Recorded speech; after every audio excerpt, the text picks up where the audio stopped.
It's worth it. And we're going to get started in just a few seconds.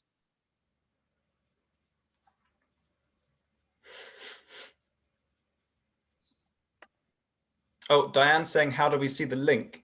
Oh, for the PayPal, I just added it just a second ago. You have to scroll back a bit. Yeah, I don't know if there's a way to kind of pin a chat or anything, but anyway, I just did it again. Yeah, we'll post it again. Yeah, so let's go ahead. We'll post it again at the end. So if you, people in Zoom can't see the chat. Oh, right, okay.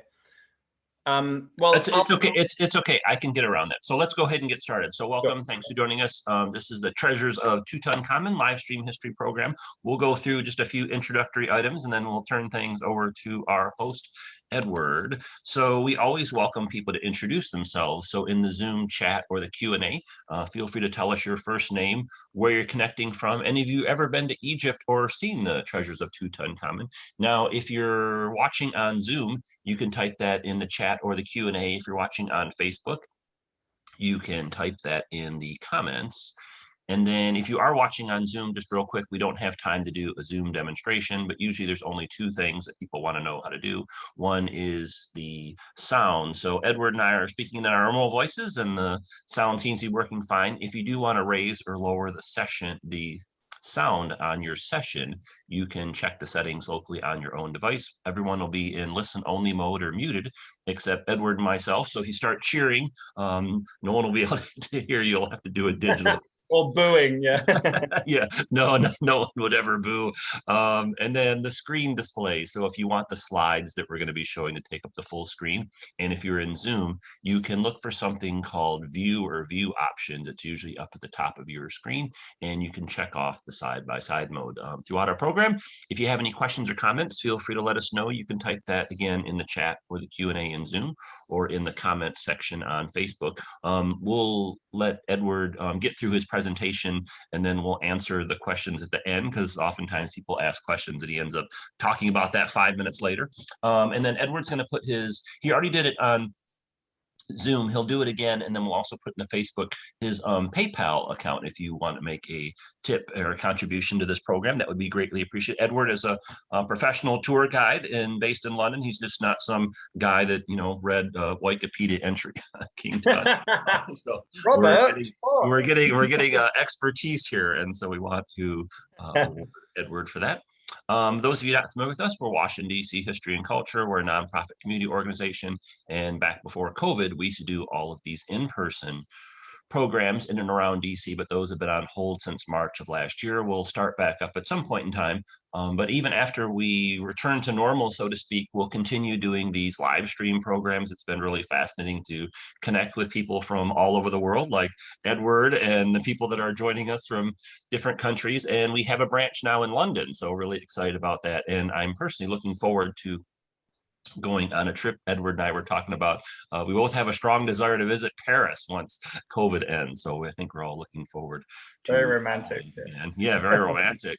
For those of you I haven't met before, my name is Robert Kellerman. I'm the founder and the director of the Washington, D.C. History and Culture Organization. And I'm just really the MC today.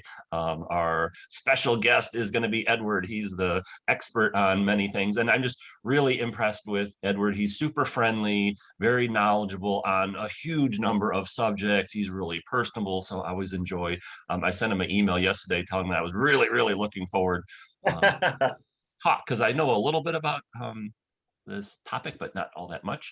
And then just to kind of show you what kind of Renaissance man Edward is, these are other programs that he's done for us in the past. So he had a presentation on Shakespeare's London, which was really fascinating. And then people enjoyed his reading of Shakespeare so much that he did a whole separate program just reading from Shakespeare. And that was a live stream program we had. And then the reading was so well received that he did another one reading from Van Gogh's letters. And so that was really cool as well. So all three of those are on our Facebook or in our YouTube pages. So if you want to watch those at some point in time after this one, I'll email you the link afterwards, or you can just look it up on your own. It's called Washington, D.C. history and culture. But today we're going to be talking about the treasures of Tutankhamun. So with that, I will turn things over to my good friend Edward from London, England. And Edward, take it away, all yours. Thank you very much. Thank you very much. Well, welcome everyone. Thank you so much for joining. I'm going to share my screen with you now. Take you into the tour. Can you see that, Robert? I can. It comes up perfectly. Brilliant. Okay. So the journey begins actually before the First World War, the archaeological journey, let's say, not King Tut himself, where Lord Carnarvon, this English aristocrat here, he hired an up-and-coming archaeologist called Howard Carter, this man here on the right, who was a very diligent archaeologist. He was a kind of a new breed who really liked to do things well and concise and to take his time to really preserve and record all of the findings. And they were working in the Valley of the Kings in Egypt. I'll show you a little map in a sec. But the First World War was rather disruptive for the globe. And so all of the work got closed down. And after the First World War, in the early 1920s, the work resumed, but it wasn't easy by any means. Howard Carter and his team had found in the area around where King Tutankhamun's tomb was, they found various inscriptions mentioning this pharaoh, Tutankhamun, and they didn't know really where his tomb was. And that incentivized this digging. And in the end of 1921, Lord Carnarvon said, look, I haven't really got any money left, so I'm going to have to cancel this. And Howard Carter said, no, just give me one more season. Give me 1922, and I promise you I'll find something. And that is the beginning of our little story there, 1922. So this is where they were digging in the Valley of the Kings. This is it today, obviously, with lots of tourists and all of these tombs that have been discovered and opened up of multiple pharaohs from ancient Egypt. This is its rough geography in modern day Egypt. So what happened was that they were digging around a pile of rubble near to one of the pharaohs, a much more famous pharaoh, Ramses II. And it turned out that a lot of craftsman buildings had been built on top of King Tut's tomb because it wasn't deemed very important. He was I think he was 19 when he died. He was very young and he was rather insignificant in the lineage of pharaohs. And it's funny that nowadays he's the most famous of the pharaohs. And a water carrier who was a young Egyptian man, here he is as a young boy at the time, and he was carrying water to the workers. And these water jugs had a rounded bottom. So you had to dig out part of the sand and then plop the jar down in it. And when he was digging out one of these little bits of the sand, he discovered something rather interesting, which I'll get to in the next slide. So this is him when he was young.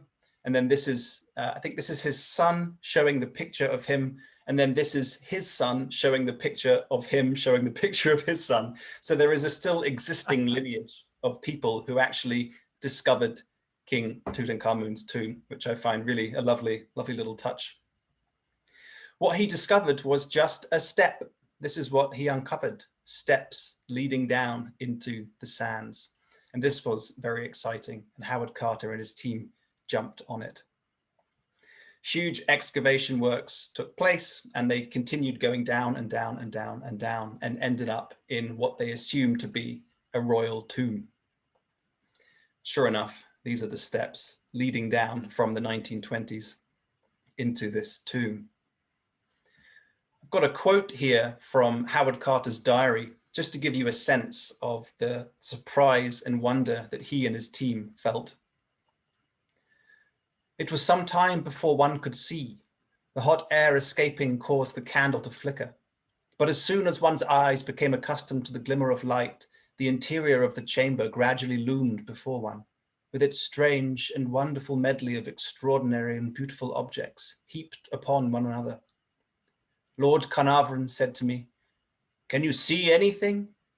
I replied to him, "Yes, it is wonderful." We looked in.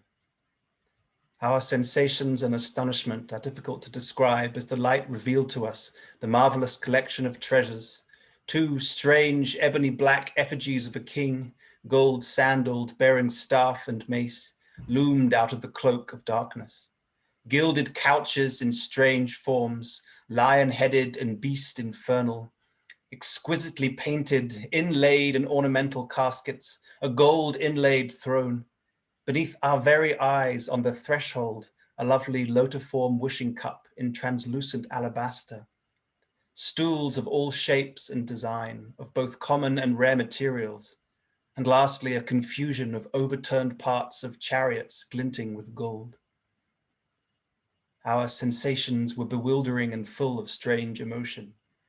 We questioned one another as to the meaning of it all. Was it a tomb or merely a cache? A sealed doorway between the 2 sentinel statues proved there was more beyond.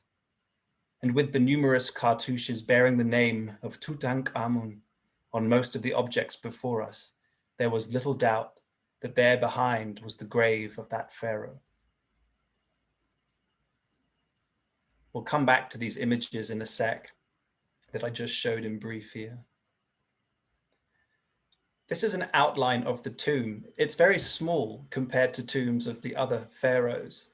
And what happened was that when you became crowned as a pharaoh, usually around the age of 18, they would start building your tomb because you might suddenly die. So you had to have a tomb ready. And there's a lot of speculation that actually this small tomb wasn't actually built for Tutankhamun, it was built for someone else. But he died so quickly after being crowned, a couple of years after being crowned pharaoh, that they actually used someone else's tomb. It's not really sure if that's the case. But if you look at the tomb of Ramses II or Ramses III, I mean, they're enormous, they're huge, because Ramses II, for example, ruled for 60 odd years. So they were building his tomb for kind of 60 years. So there's this antechamber here as you enter into the tomb through the corridor, which is full of all kinds of grave goods. There's the burial chamber itself, like a Russian doll complex, which was originally surrounded by loads of different layers. And then here is the treasury, where there are various valuable religious, spiritual, monetary goods held, including the inner organs of the pharaoh Tutankhamun. There's also an annex here, which was a collection of other household objects. One basic thing, which I'll get to in more detail, is that the afterlife for the ancient Egyptians, it wasn't the end, so you didn't just become worm food, but it also wasn't that you leave the material world and you go and float on the clouds with angels. You lived as you did, except there wasn't any suffering. You still had your household, you still had a loving wife, you still had kids, you could still go hunting, you could still have a cook cook for you, a carpenter make you a new pair of clogs. Whatever it was, life went on in the afterlife. It's just that there was no suffering anymore. That explains this vast cache of all of these goods, from tables and beds and board games and everything that a spiritual / material pharaoh would need in the afterlife. So these images that I was showing you earlier, these are colorized images taken in 1922 when the tomb was opened. So they're really incredible images. This is how the tomb was discovered. It's rather odd that there's this haphazard array of tombs, but it seems likely that because of the time limit that they had when he was buried, that they didn't have enough time to build a huge tomb. So they had to pile in these objects and break them apart into this smaller space. I'll get onto the timeline and stuff, when he was buried, when he was living in a sec. And more images here. So the actual tomb of Tutankhamun is behind this wall here. But this is an image from before it was even broken into, when they were still speculating, what is this? Is this a treasure trove, or is this some kind of royal burial place? And then they did break through with these 2 potentially guardian statues, which we'll get to later, guarding the entrance to the actual tomb itself. I'll get into all of this in more detail, but just to give you an overview. So this is the tomb room, which is actually very small. And there's this enormous collection of almost IKEA workmanship, where all of these wooden layers inside this tomb, they would have been pieced together inside the tomb, brought in panels, and then pieced together. and then the walls would have been painted afterwards. One lovely touch I like is this linen shroud with these stars on top of it, which unfortunately hasn't survived, but it's lovely to be able to see this. He was buried in about 1300 BC, so 3,300 years ago. It's just so incredible that they discovered this tomb completely untouched. And then from the burial chamber, it leads into the treasury, where there's this wonderful statue of Anubis, who's the guide to the underworld, and then the Canopic Shrine, which is where Tutankhamun's organs were held inside this beautiful golden shrine, which again, I'll get to in more detail later. This is after the Anubis statue was removed, but you can see this, the glint of gold everywhere, which is something that Howard Carter mentioned in his diaries. Everywhere, the glint of gold. So the actual tomb itself of Tutankhamun had this clasp across the handles, and imprinted in the clay was a curse, which said, whoever opens this shall be cursed. There's no real evidence of any curse. It makes for a great story, but very few of the original founders of the tomb died within, days. Most of the people who were there had quite largely long lives. So there's no real evidence for a curse or a disease that crept out. But look into it for yourself if you want to. I'm not going to go into it. But it's amazing that this clasp was still there from 3,500 years ago. And Howard Carter broke this clasp and opened the sarcophagus and looked inside. I really find this an incredible picture because, it's not recreated, it's not photoshopped. This is just the exact moment of this discovery. It's really incredible.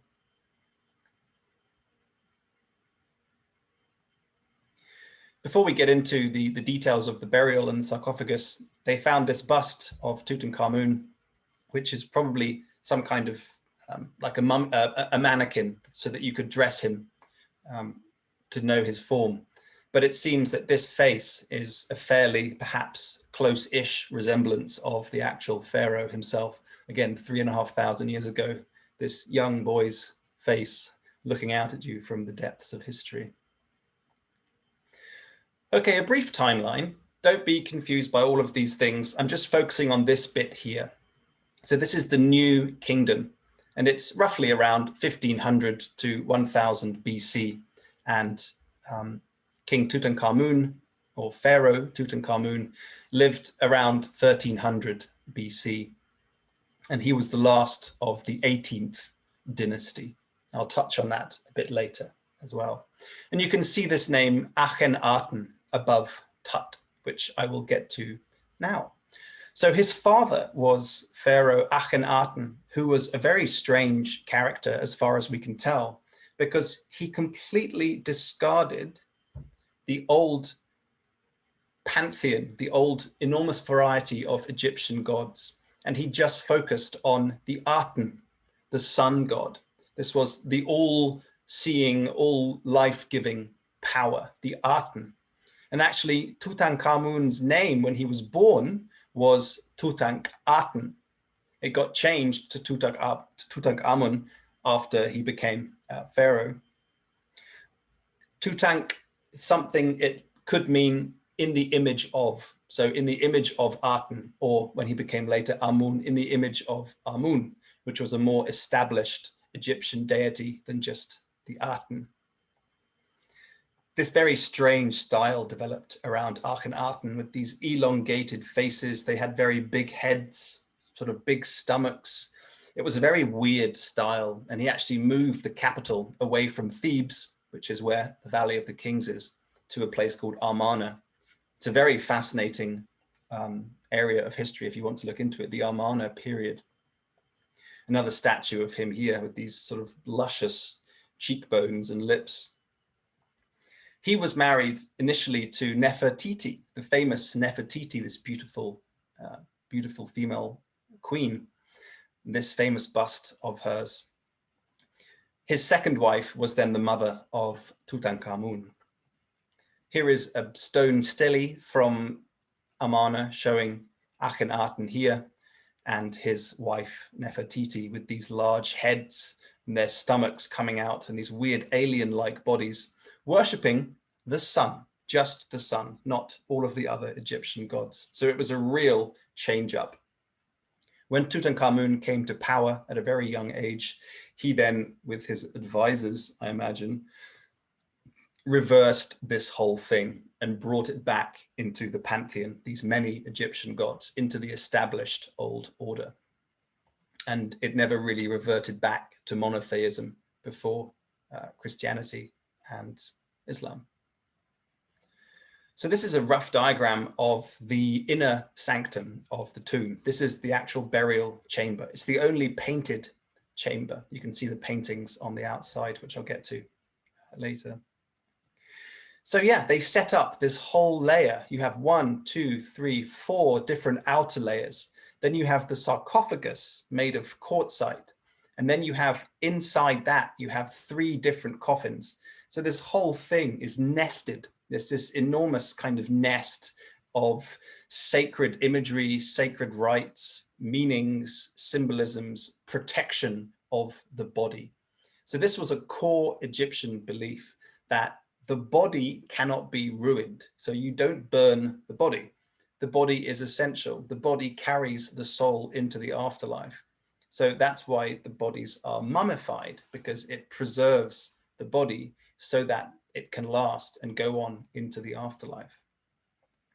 The different organs, for example, they don't do well with embalming. So that's why the organs were removed and they were put in separate jars, which is the next room, the Canopic Shrine.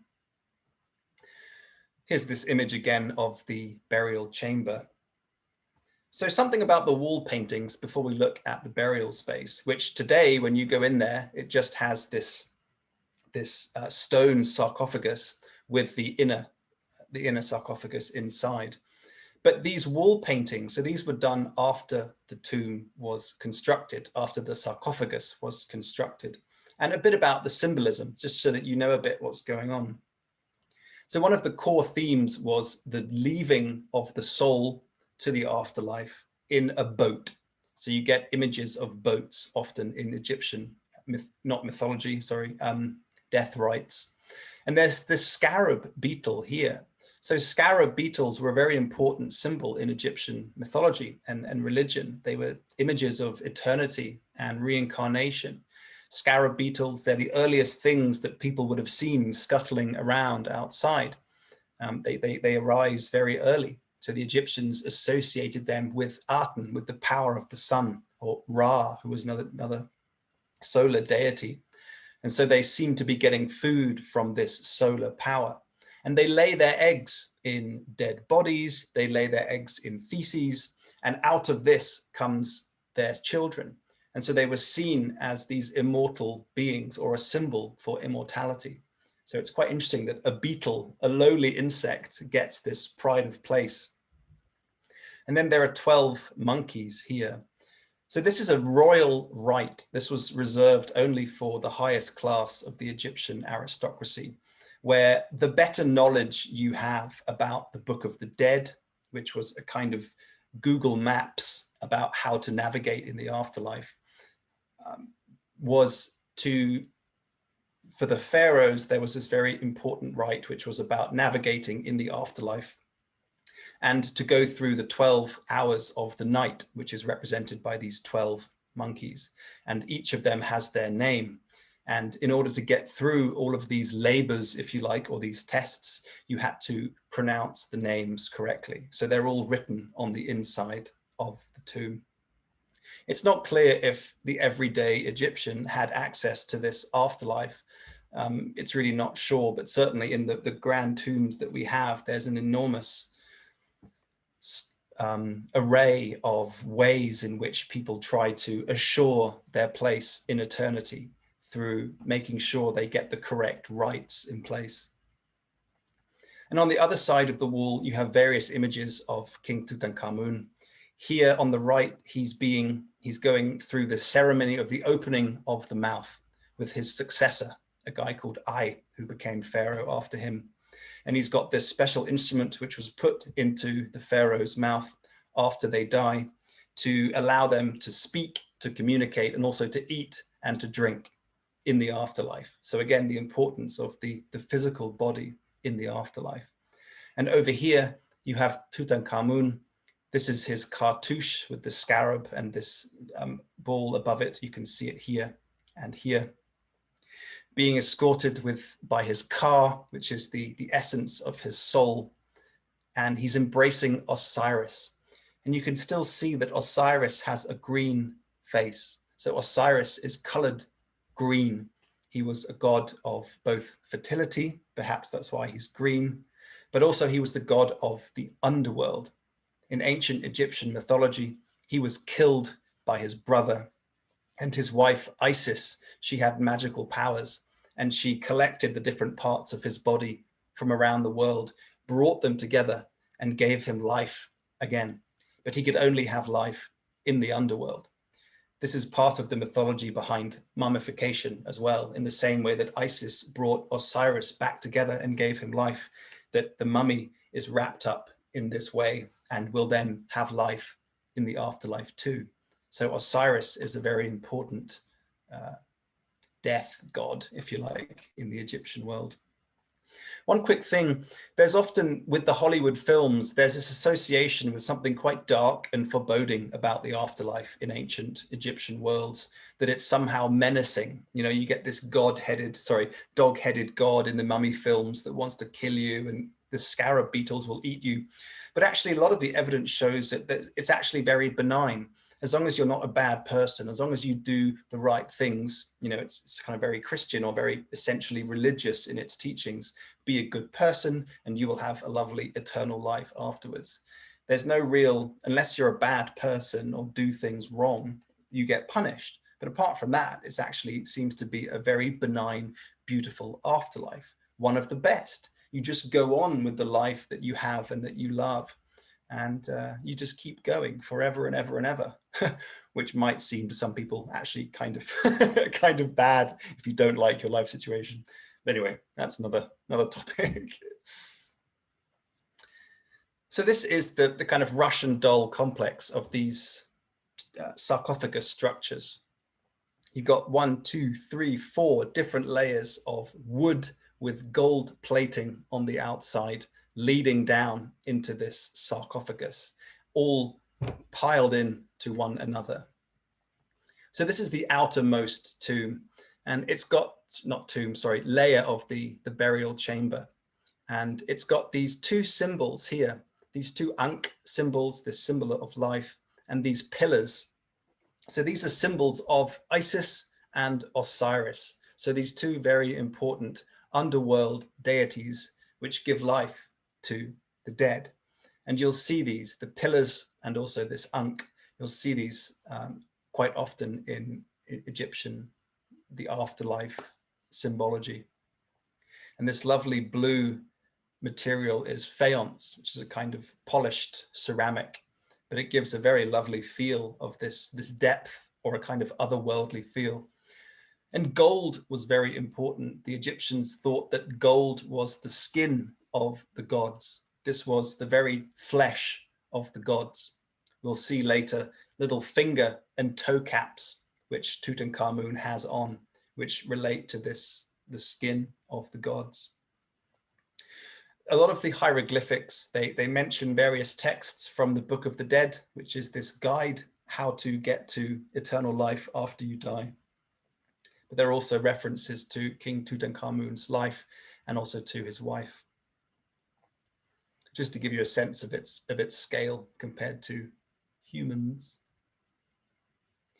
And these are the inner chambers. And again, many of these, they're all wood with gold leaf on the outside, and they've all been assembled, brought in panels and then assembled. And they show different things. So the innermost one down here shows the procession, the funeral procession of King Tutankhamun, and others talk about the Book of the Dead and the various rites that the soul has to go through in order to achieve eternal life. I will talk about one of those rites a bit later, just to give you a bit of a context. And here are more images of these amazingly sort of burnished gold tombs, which kept their luster. You know, when Howard Carter opened many of these areas, they still had this untarnished glint of gold. So this is the innermost sarcophagus, quartzite stone. You can see on the outside, there are these goddesses. So there are 4 winged goddesses with their protective wings on each corner. So these were very important after death goddesses that would protect your soul. Among them, Selket and Nephthys. Yeah, I can't actually remember all of their names, but I will touch on a couple of them later. But you'll see these images very frequently throughout this tour.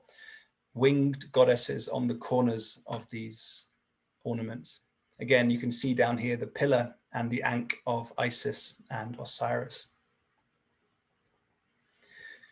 And this is a 3D cross-section of the innermost burial. So you have 1, 2, 3 coffins. Again, the third and the second, they're wood with gold leaf. And the last coffin down here is actually solid gold, 110 kilograms of solid gold sarcophagus, which is pretty incredible. This image that you'll see very often in Egyptian mythology and in Egyptian iconography, which this is on the outside of the tomb, is the crook. Oh, sorry. Oops. Is the crook and the flail. So this is a very ancient symbol of Egyptian pharaohship, of the leader. One theory is that the crook was about leading the sheep, which are your people, being the good shepherd, and the flail being the tough shepherd. So you get this mixture of the good and the tough, someone who can really keep you in check in a kind of harmonious way. So that's one of the most commonly assumed theories about its significance. Here are the three sarcophagi on display, just to give you a sense of how they're all packed inside one another, inside this central sarcophagus. Another image here. So this one here is solid gold. The whole tomb structure of the sarcophagus, so the stone with these 3 inside, is about 1.3 tons. So that's an enormous weight, considering that the body after death is not that heavy at all. So this is the outermost coffin. And again, you can see these wings coming down on the side and over here. So these are the winged goddesses. This is Isis and her sister Nephthys, who are these 2 goddesses related to Osiris, who are protecting the deceased with their healing and restorative powers in the afterlife. This is kind of just an amazing thing that was found inside the sarcophagi of Tutankhamun was garlands of flowers. You can see these garlands inside the sarcophagi when they took off the different layers. And Howard Carter in his diary wrote that they speculated that this was the last offering from his wife, laying these flowers around his neck. And they were still there when the tomb was opened 100 years ago. So this is the second innermost coffin, which is more ornate. It's gold plate with layers of lapis lazuli, a very precious stone. And again, the winged protections of Osiris and her sister Nephthys, the crook and the flail. And on the headdress, which actually was on the first headdress as well, which is a very common image that we'll see again on this talk, is the cobra here and the vulture. So these were 2 symbols of 2 different parts of Egypt, Lower and Upper Egypt. And they were actually unified a few thousand years before King Tutankhamun was ruling. And so this headdress and the iconography of pharaohs after this time was the 2 different regions symbolized by this cobra and this vulture's head, these 2 different regions united in one. So this is the symbolism behind those 2 animal forms on the headdress. But it's so ornate. I mean, it's so beautiful. It's hard to just use pictures to kind of bring out this, how lovely these ornaments are and how big they are.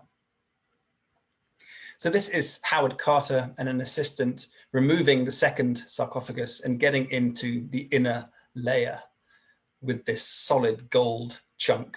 It's pretty incredible. The inner sarcophagus here, within which is King Tutankhamun's body. Solid gold, 110 kilograms. Pretty amazing. Full of this iconography, again, of the protective winged deities of Isis, the Crook and the Flail, and this unified kingdom of Lower and Upper Egypt with these two symbols up here. Another view of it here. Just a better view of these two goddesses protecting the deceased pharaoh's body and soul. So this is a black and white photo from when the actual innermost sarcophagus was removed. So this is inside the solid gold inner sarcophagus. You get even one more rough layer, which is the funerary mask itself. This is one of the most famous objects in the history of archaeology, is the funerary mask of Tutankhamun. Gold with inlays of lapis lazuli, various glasses and other precious stones, and the snake and the vulture's head here, representing this two different parts of Egypt united in one. The eye makeup, by the way, part of it was a protection against sun. They think that it deflected the sun's rays, which allowed you to see better in this glaring sunlight, which is just one little sort of fact I would throw in there, which is quite interesting. Another view of it here. So this image is of power and of confidence. It's gold. This is the flesh of the gods. This is a headdress called a ket, which is only reserved for the pharaohs to wear. And on its headdress are united the two different regions of Egypt into one, under this one power of the ruler. Another view of it, just to give you a sense of its size.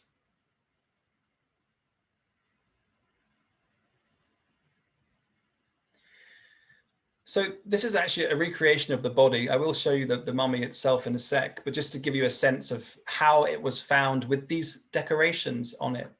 So the Egyptian afterlife in religion, there was loads of magic in it. There were amulets and potions and spells and all kinds of superstitions, which would give you a better road into the afterlife. And so Tutankhamun was covered in these amulets. And I'm going to show you some of these in more detail because they're really quite special. So this one has the scarab carrying the sun. So this is the scarab in the image of the god Ra.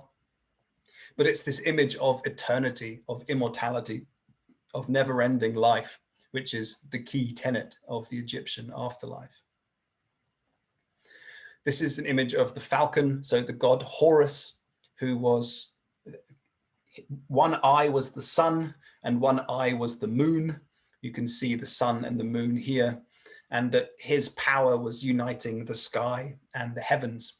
In other ancient religions, such as the Native American religions, falcons and birds of prey high up in the sky were seen as beings that were between the land and they were between the sky. They were semi-divine beings. And it seems there was something similar in ancient Egypt, this amazing falcon image.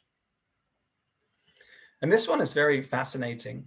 This shows, again, the barge of life and the sun and the moon, and Ra, the god who is god of the sun, carrying the sun and the moon in this barge across the sky.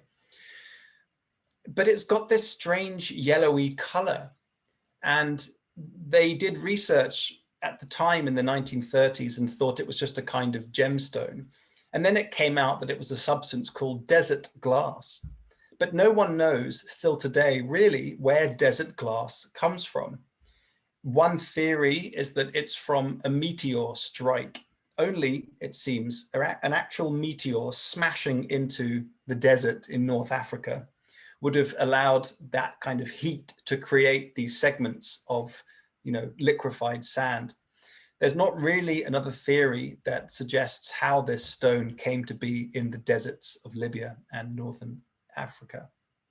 So it could be that it's from a meteorite. So this gemstone right in the center of this powerful amulet came from outer space, which I find really a lovely thought to entertain. So here is Zawi Hawass, who's the head of Egyptian archaeology antiquities, with the actual mummy of Tutankhamun. They did various scans of his body, and the current theory is that he died at the age of about 19 or 20 from a gangrenous wound to his leg. He anyway had a lame leg. So one theory is that he was out hunting in a chariot and fell off and fractured or broke one of his legs, which then became gangrenous, and he died from that gangrene. It's still a kind of ongoing theory, but it's quite interesting to know. Here is his face. They did some lovely computer generations to show how he would have looked with a very low chin and protruding upper jaw. But I find it quite amazing to look on this face from 3,500 years ago, which is a fairly good representation of what he may have looked like. I find it kind of quite spine tingling. Inside the tomb, inside the inner sarcophagus, sorry, were these golden sandals with these toe caps. As I was saying earlier, gold was the color of the god's flesh, the god's skin. And so the bits of him that were outside of the mummification wrappings were then covered with these golden tips. There may have also been some deeper sort of religious significance. He also had these on his fingers.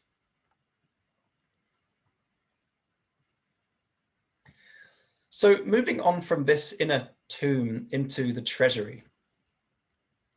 Another quote from Howard Carter here about him seeing this for the first time. And I again find it really lovely to revisit these through the actual words of the discoverers themselves. Facing the doorway, on the further side, stood the most beautiful monument that I have ever seen. So lovely that it made one gasp with wonder and admiration. The central portion of it consisted of a large shrine-shaped chest, completely overlaid with gold and surmounted by a cornice of sacred cobras. Surrounding this, freestanding, were statues of the 4 tutelary goddesses of the dead, gracious figures with outstretched protective arms, so natural and lifelike in their pose, so pitiful and compassionate the expression on their faces that one felt it almost sacrilege to look at them. So what he's talking about is the Canopic Shrine here, with these cobras on the top and these 4 goddesses surrounding each side, which I'll talk about more in a sec.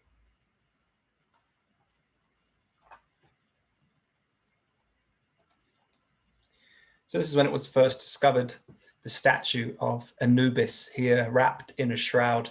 So it's wood, but there are various things laid out in gold and also in silver. For me, it's a very touching part of the tomb. I find it really lovely. Again, Anubis wasn't a dark, sort of meany, foreboding god of the afterlife that's going to kill you. He was a psychopomp, which is a guide into the afterlife.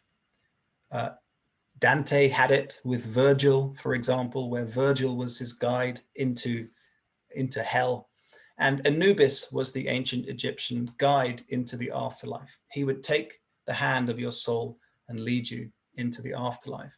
And I find it so lovely that the statue is still there, or was still there, guarding the most sacred part of King Tutankhamun's afterlife, which was his inner organs.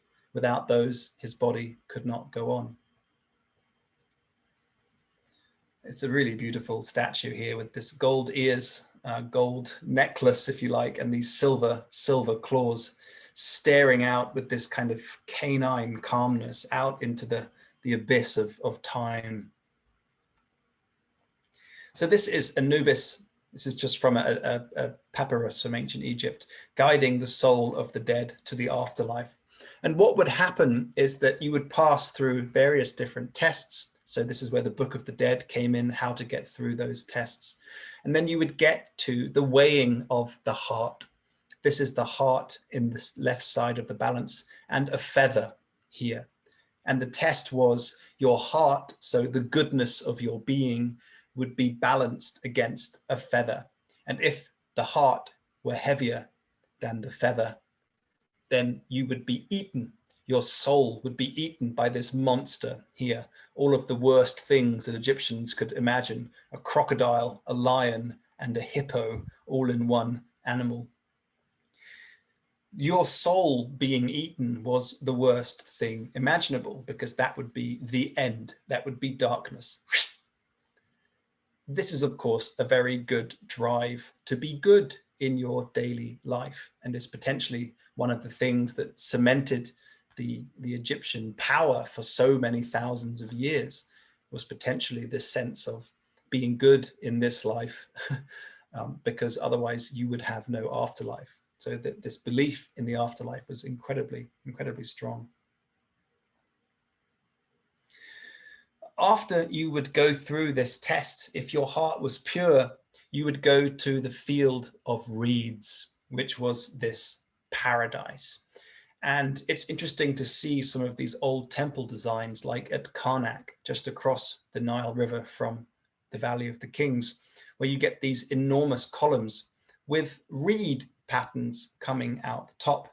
If you look at a recreation of how it may have looked, you get a sense of these temples being physical incarnations of this afterlife, the field of reeds.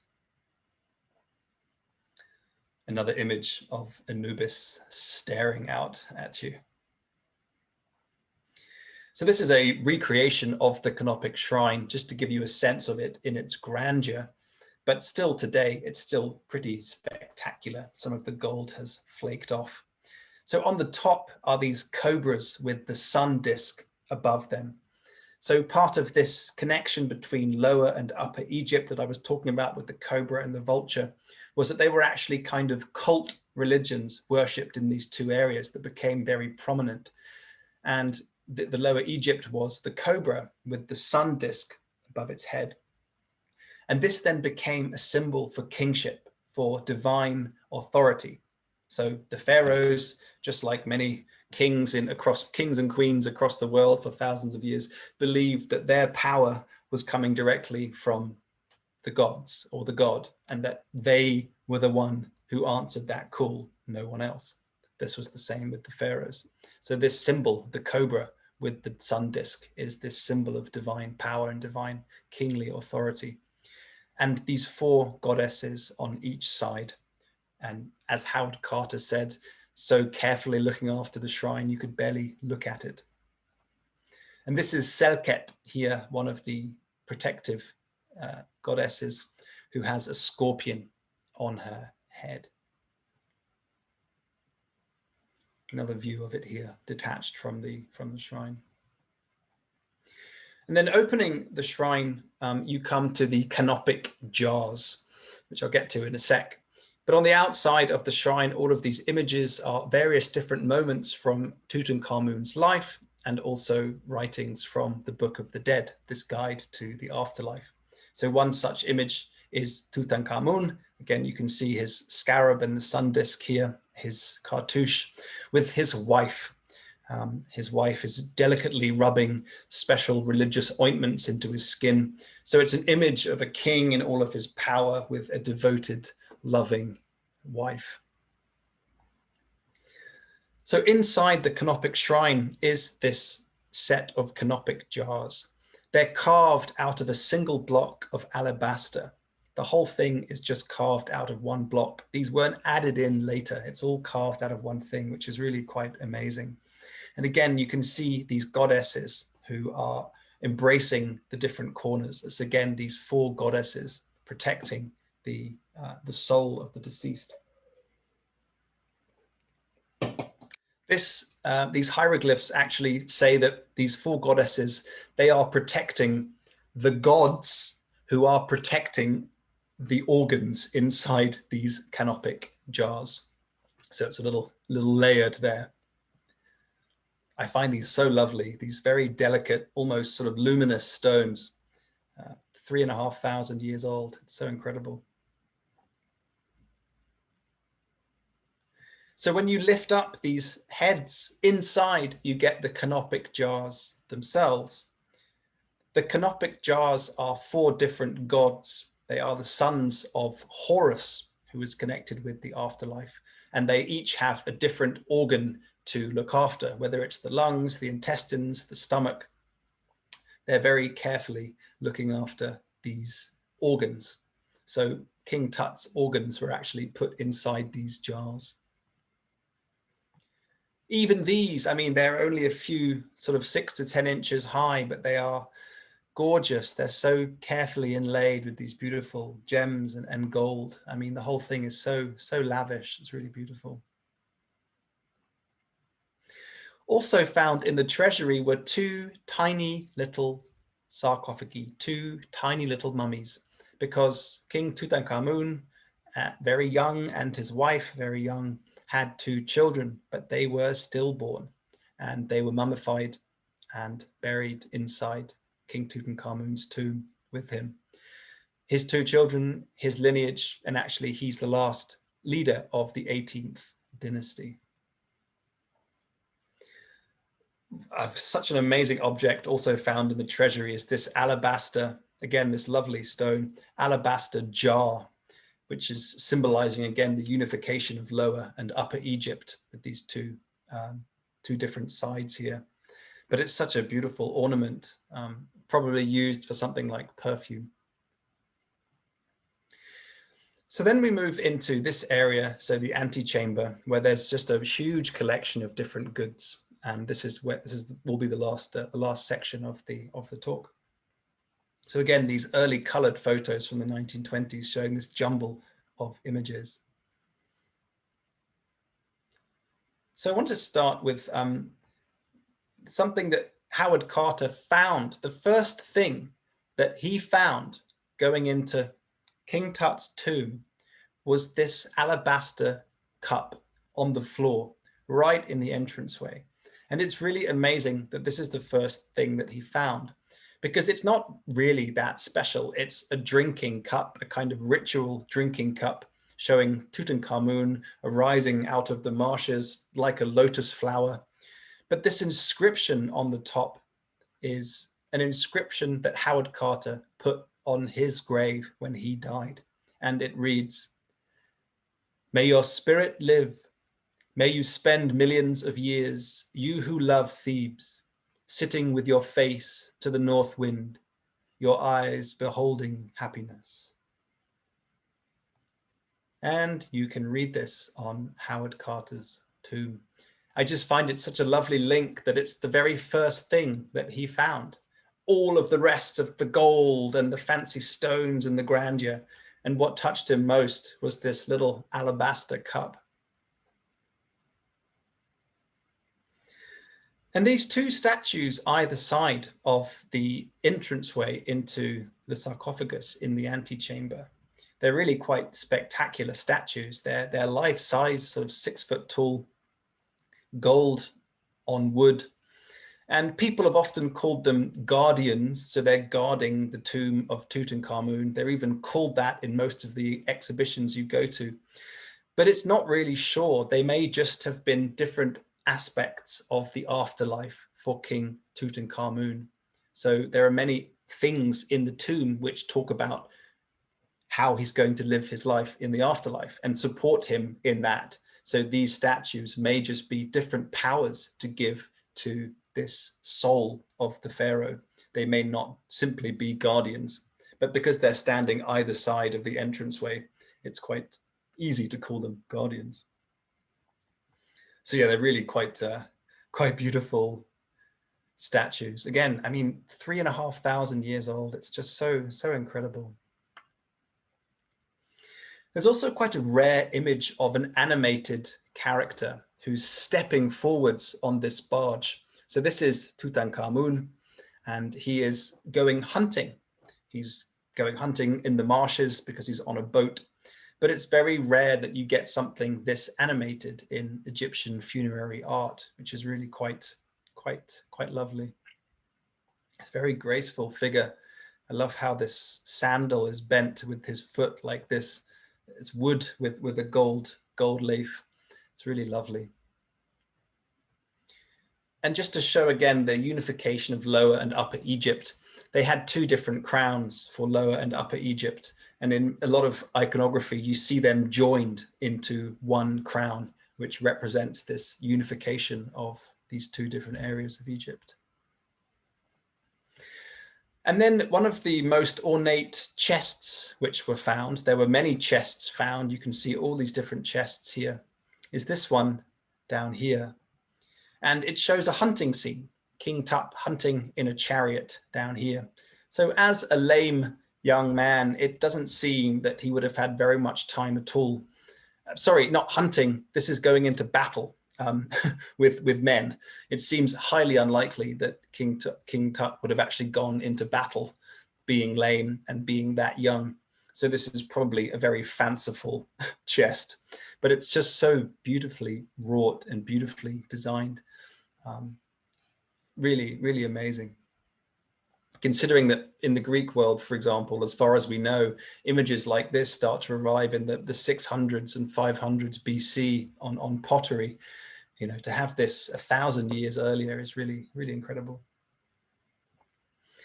So also found in this area was the throne, the golden throne of Tutankhamun, which it seems would have been used for certain religious practices, special religious practices, or holding court. And it's wood with quite a thick layer of gold in places. It's really an incredible chair. It's still burnishing and bright gold to this day, 3,500 years later. So it's got the lions on the armrests and the lion's feet all around this, the most ferocious of the animals, this symbol of power. And in the background is King Tut with his wife. As we saw earlier on the Canopic Shrine, she is embalming him with a special religious ointment. And he's sitting there again, sort of looking pretty chilled with his wife. So it's this image of devotion and harmony in the ruling world. And above you can see the one sun. So people think that this throne was actually built very early on in King Tut's life when Akhenaten was still alive, his father, who was still encouraging this worship of this one god with the sun. So this is actually quite a useful piece of archaeological evidence for the Amarna period. Just a better quality view there. All, you know, inlaid with this gold and these precious stones and glass. It's really, really lovely. And on the back, the power of the pharaoh, the cobra with these sun discs above the head. And there were all kinds of other aspects of furniture too, but also war chariot. There's this very sort of spindly looking war chariot, which was very fanciful at the time of Tutankhamun. It seems it was quite new around that time, around 3,500 years ago. It revolutionized battle. You could have an archer standing on the back, as you can see here, with a much larger supply of arrows that they could have if they were on horseback, also much more accuracy. Yeah, so this was the Bugatti sports car of the ancient world, or the private jet. It was an incredibly valuable piece, and it's been reassembled in the museum shows. And the bits of furniture, like a bed, again, this was disassembled when it was put in the tomb. As you can see here, these lion figures, but reassembled, it would have been a kind of bed, which is the thing I like about a lot of these things, is that they would still be cool today. You could still, if you had these in your house, people would be like, whoa, what is this? You know, that's so cool. It's really, really amazing. Another kind of bed with these bulls. Really, really awesome. And he was not to be bored in his afterlife. So he was buried with board games, perhaps fitting for a young man.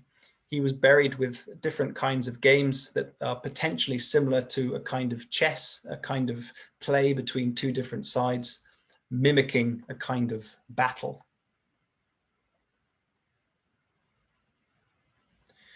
And the last ornament we'll be looking at are the Shabtis.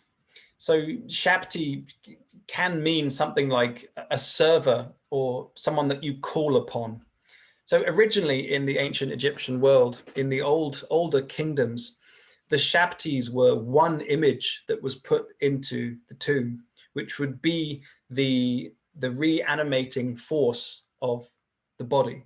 It would be like a kind of hologram of the body, if you like, that would take on the body and become new. But as the ages progressed, and by the time of Tutankhamun, the high-level tombs were filled with these Shabtis, and they were servants.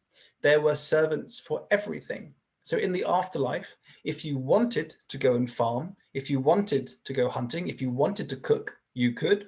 But if you didn't want to, and you had the money to have these Shabtis put into your tomb, you had a cook, you had a baker, you had a gardener, you had a farmer, you had a masseuse, or whatever the modern equivalent would be.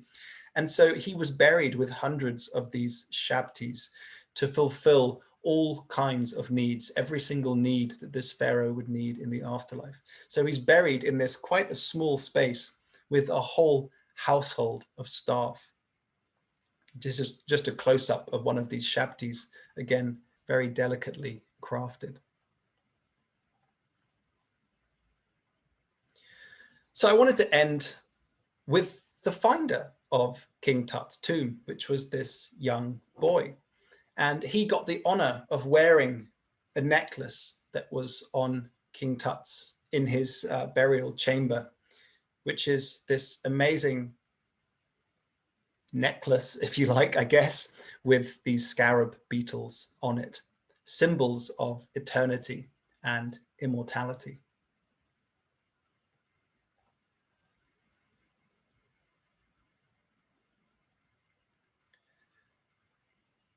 And there is the face of King Tutankhamun gazing out at you from 3,500 years ago. So that's the end of the talk. I really hope you enjoyed it and got a good introduction to the treasures and to the tomb of King Tutankhamun. So thank you. Okay, bravo. That was awesome. Thank you. Thank you very much. Yeah. So we have another big audience today. There's 900 plus people watching on Zoom and quite a few more on Facebook. So we won't be able to answer all the questions, but I did jot down a few of them. Some people asked the same questions. So let me lump some of these together and see what your thoughts. That was really fascinating. Thank you. Just one sec. So just to put it in there now, I'll just put this screen up because people were talking about it earlier. Yeah, any, of course, donations welcome. This is my full-time passion and job, so feel free to donate if you like. Anyway, so yes. Yeah, Edward's a professional tour guide. He's not just some guy broadcasting from his garage. That read a book yesterday about so let's see. So a lot of people asked, where and how did they get all this gold?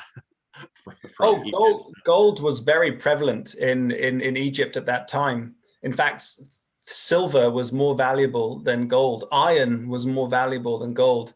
It just mined. I mean, they found deposits, and it was mined, and there was apparently a lot of it. Wow, that's amazing. Yeah. And then this is kind of jumping ahead, but when did the pyramids or the tombs like King Tut stop being made, and how did that come about?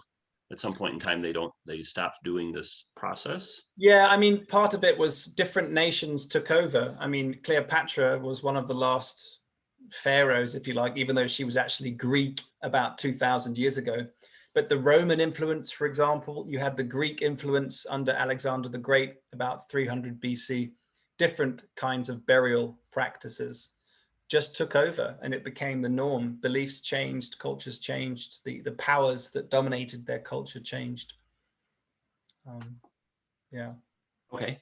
And then a lot of people ask, where is all this stuff? I'm assuming it's in Cairo, Egypt, but yeah, is all of the King's Tut stuff in Egypt, or is there some of it that's owned by other museums?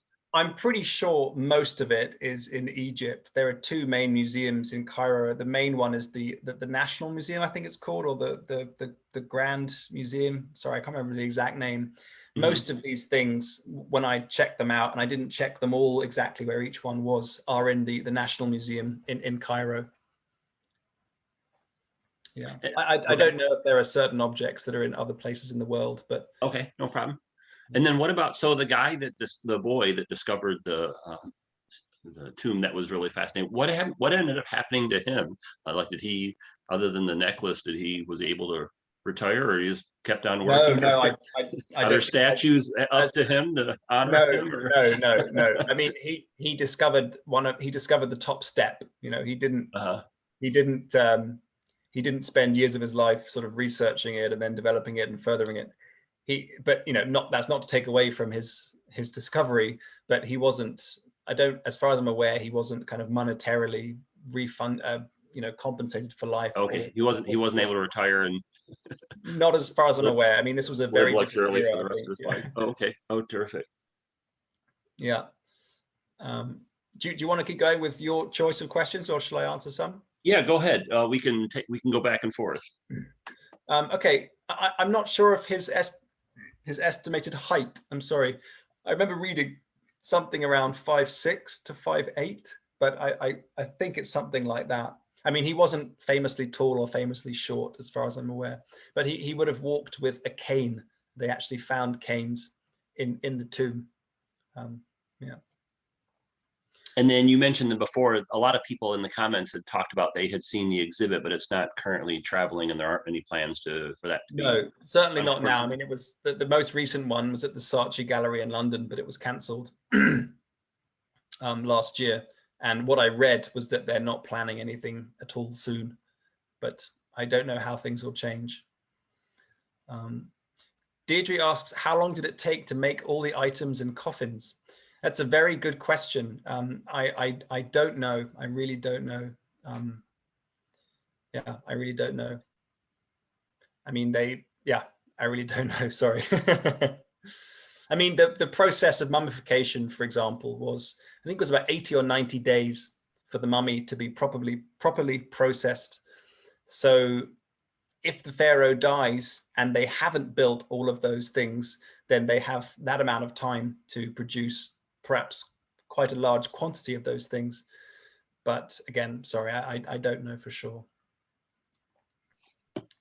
Thank you, by the way, for all of the lovely comments that aren't questions, but thank you. I am reading many of them. Thank you. What about a question was, Howard Carter, did he discover anything else important or do anything? I mean, not that this wasn't not important, but like, was he a one-hit wonder, or did he do other stuff as well? No, I think things that you might not have heard of, but he did before the First World War. He did a lot of good work in the Valley of the Queens, which is quite nearby to the Valley of the Kings.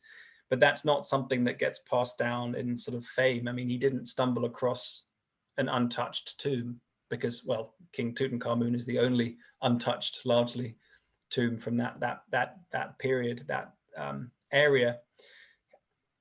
Nothing of note, and I don't know enough about his later or earlier life to know if there was something of note. I know that he did do good work and was noticed by Lord Carnarvon. Okay, no problem. But like, he didn't discover Pompeii or anything like that. He didn't discover Pompeii. No, that was in the 1700s. Yeah. He didn't find Noah's Ark. No, he didn't find Noah's Ark. No. He did discover. Maybe he doesn't live long enough. He discovered the moon. That was pretty impressive. Oh, okay. Okay. Larona, how old were the pharaohs when they were married? Were the marriages arranged? The marriages were very much arranged. Yeah. I don't know how old the pharaohs were. I think it varied. I mean, young. It wasn't a society where they had their 20s to kind of feel around and see what they wanted to do in life. It seems to have been very, very much regimented and religiously, inspired, and you need to rule. So as soon as you come of age, so 16 to 18 or so, you would be married even before that in Tut's case. But I don't know in all the cases, Larona. Sorry, I'm not. Sorry, don't know the exact answer to that. Yeah, why did mummification stop as a practice? Yep, this was partly, I'm aware, because of the Roman influence, which didn't do mummification. Yeah.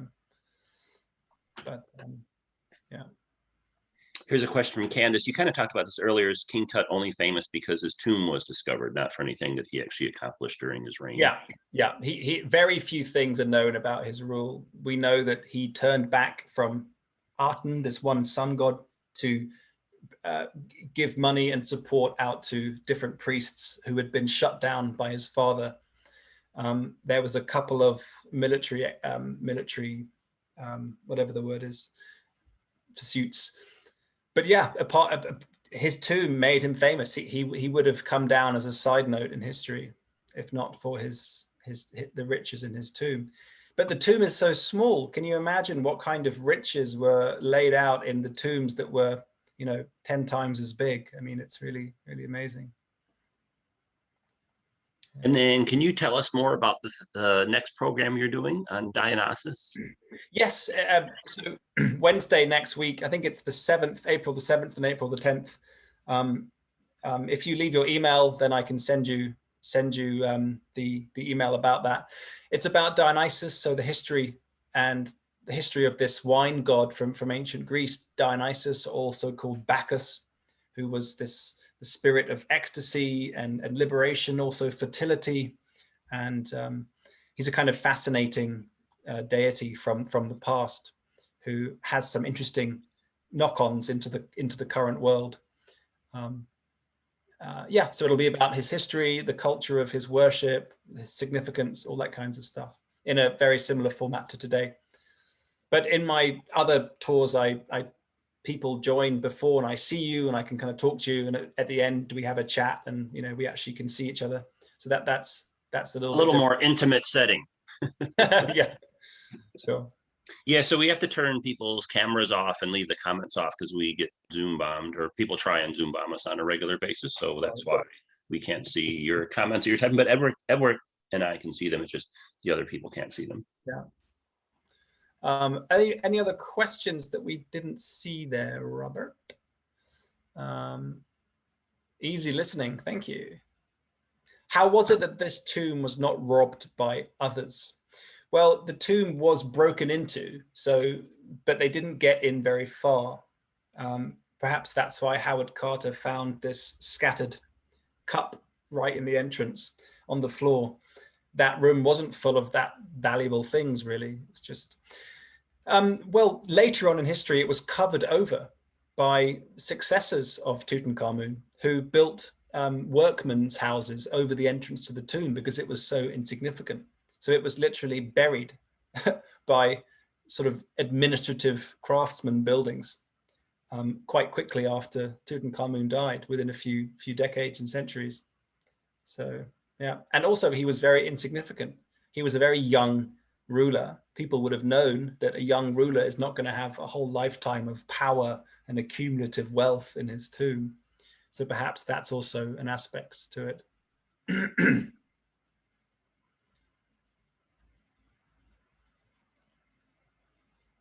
Again, thank you for all these lovely comments. Really nice.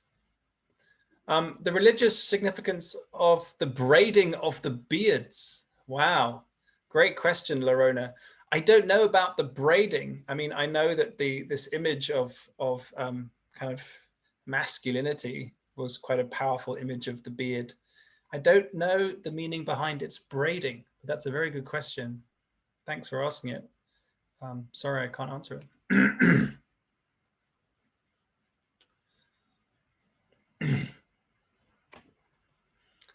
Yeah. Are you still there, Robert? Oh yeah, I'm still here. I'm just Oh, okay. Yeah. I guess any more questions, stuff. You can write to me if you want.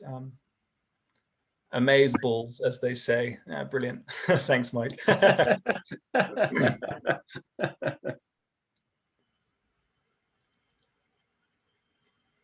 Rose is asking, do they still practice all of this? As far as I'm aware, in the Muslim world, they don't practice mummification. In the Islamic burials, they don't practice mummification. But I mean, I think it's a whole different set of beliefs. But I don't know enough about the current practices in Islam. Yeah. Okay, awesome. Well, thank you. Why don't we wrap things up? Again, thanks so much for everyone that joined us, especially thanks for Edward, you have his PayPal or his contact information. I posted in the chat earlier the 3 other talks that Edward did. In fact, I'll pull that up just so you can see that.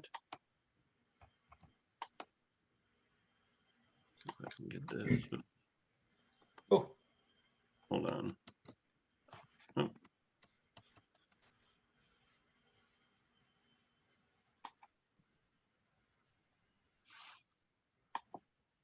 So the other, oh, why is that bouncing out? Hold on, let me stop sharing. It's not pulling up. Hold on 1 second.